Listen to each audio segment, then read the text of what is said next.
what we want to see with this today, with this video, is basically one simple thing.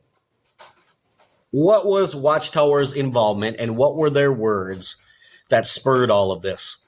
And then led to them, as many of us know, later on, turning it back on the brothers and saying, it was your fault. But anyway, I want to read this, just a couple paragraphs that I think are the most important, right at the beginning and right at the end.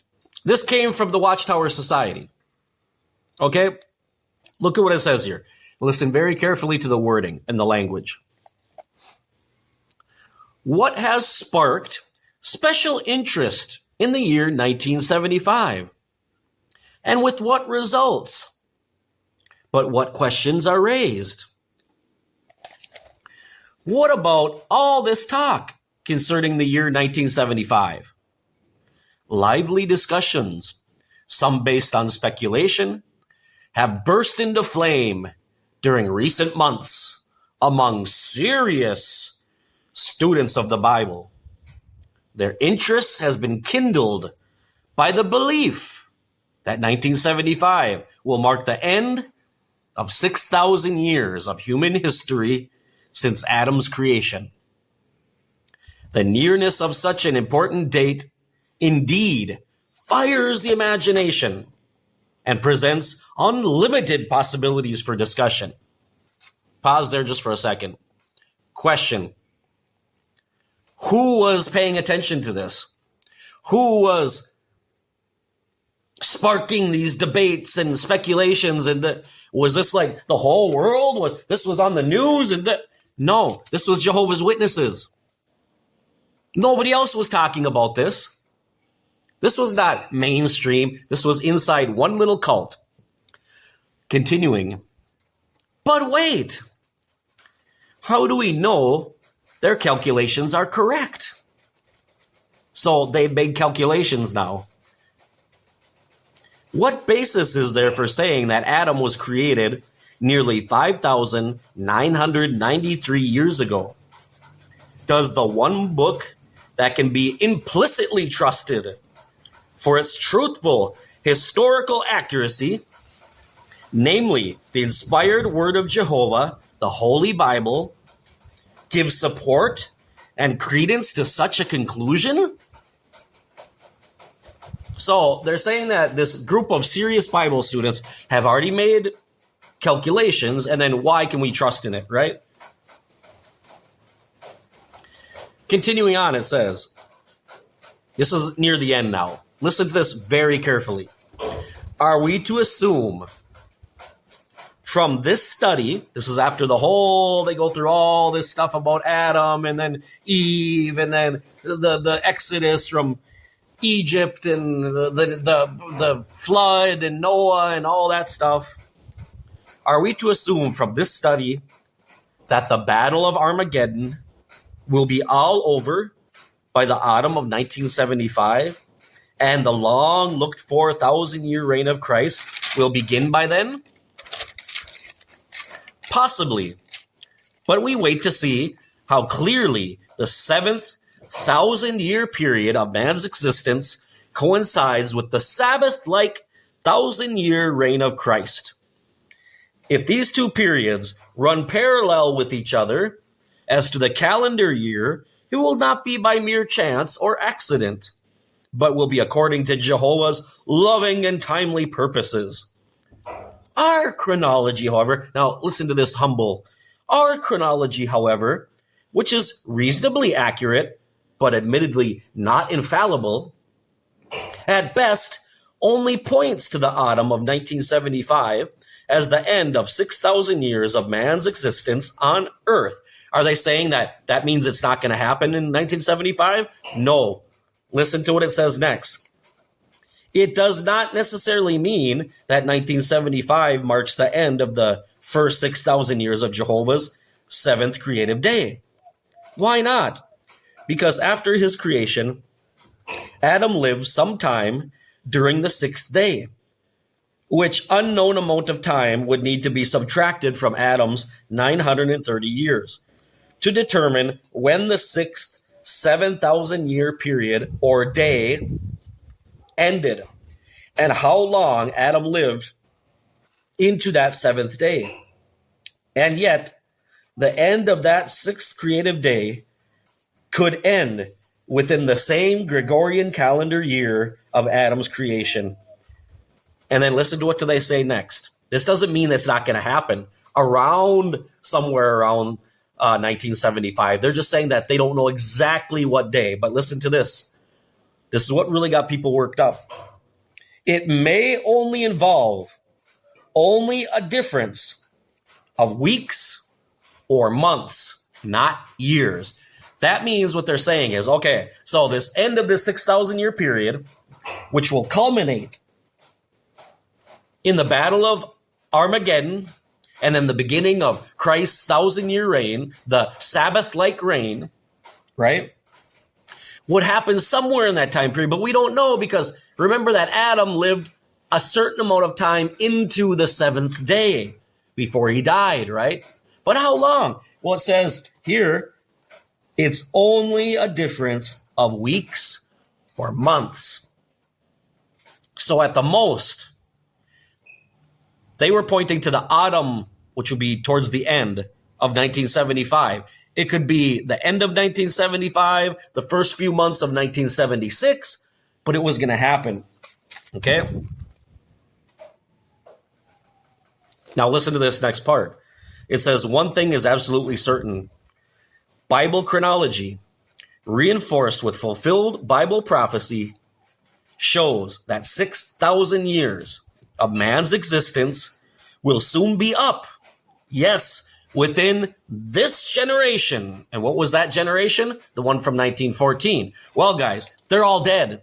They're all gone, and none of this happened. Now, whether or not that was true or not, the 6,000 years, what relevance does any of that have? What connection at all, if you read the Bible, what relevance and what connection at all did the end of this 6,000 year period have to do with the beginning of Armageddon? The Bible says nothing about that. Nothing. And so by them saying that, the Bible here is implicitly trusted and is truthful and is historically accurate, yes. You see, guys, you see where I'm going with this? Are you seeing the light now? Especially my Jehovah's Witnesses friends out there. Do you know what this proves to us? Do you know what it shows to us? It doesn't take anything away from the Bible.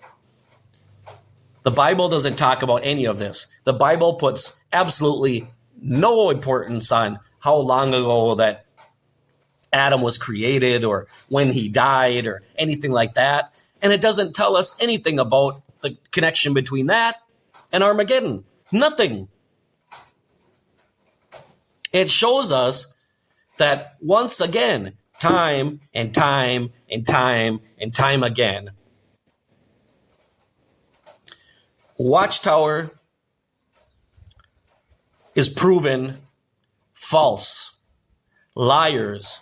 Their supposed calculations by serious students of the Bible were wrong again and again and again and again and again.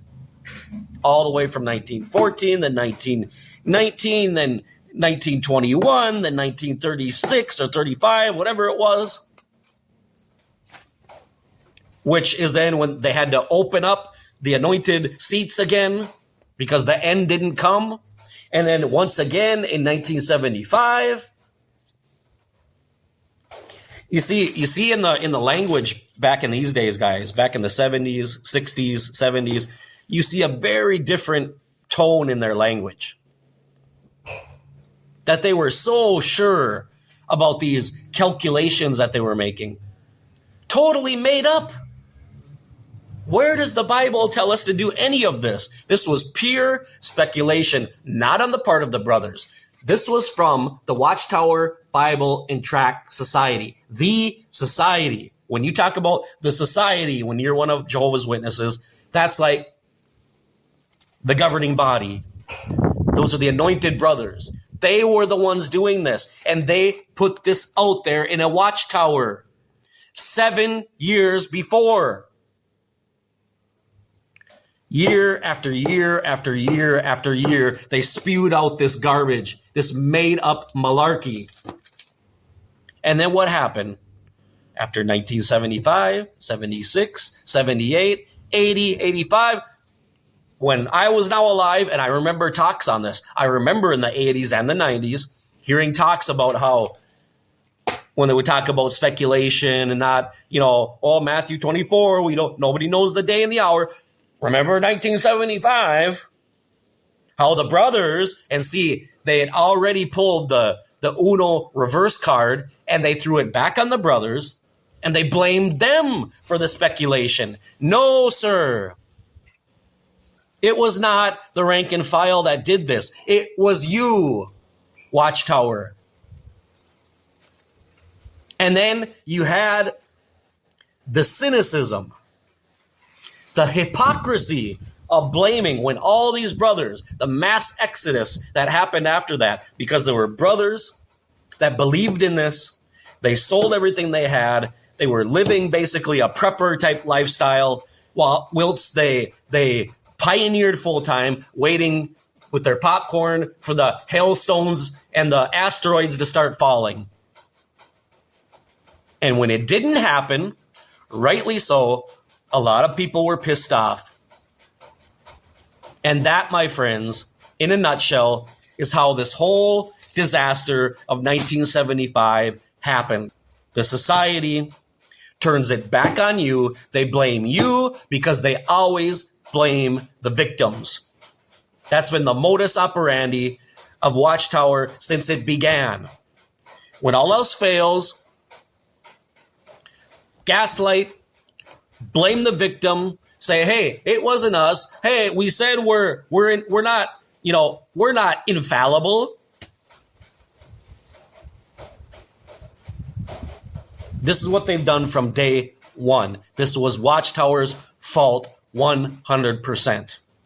It was no brothers or sisters' fault if they were disillusioned, if they were let down, discouraged, and they left. That was 100% their fault. And yet, we don't have a need to apologize. It's Jehovah. Jehovah didn't tell you. In no place in the Bible. You know what Jehovah did tell you? Matthew 24. Period. End of story. And that's why since 1975, they have not explicitly pointed towards a date. And why have they never done it since then? Because of the great backlash that happened because of that. That's why.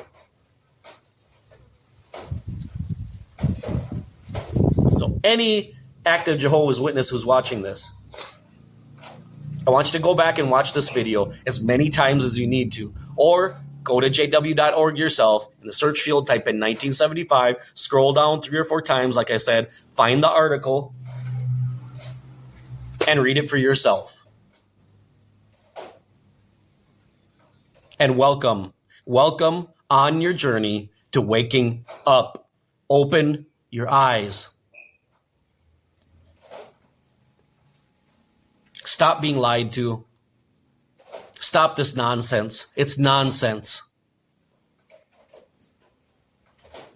And people are letting their lives be governed by these con artists. Con artists. They're con men. And they will never accept any responsibility. They will have no accountability because in the end, it's God. Jehovah told us to do it.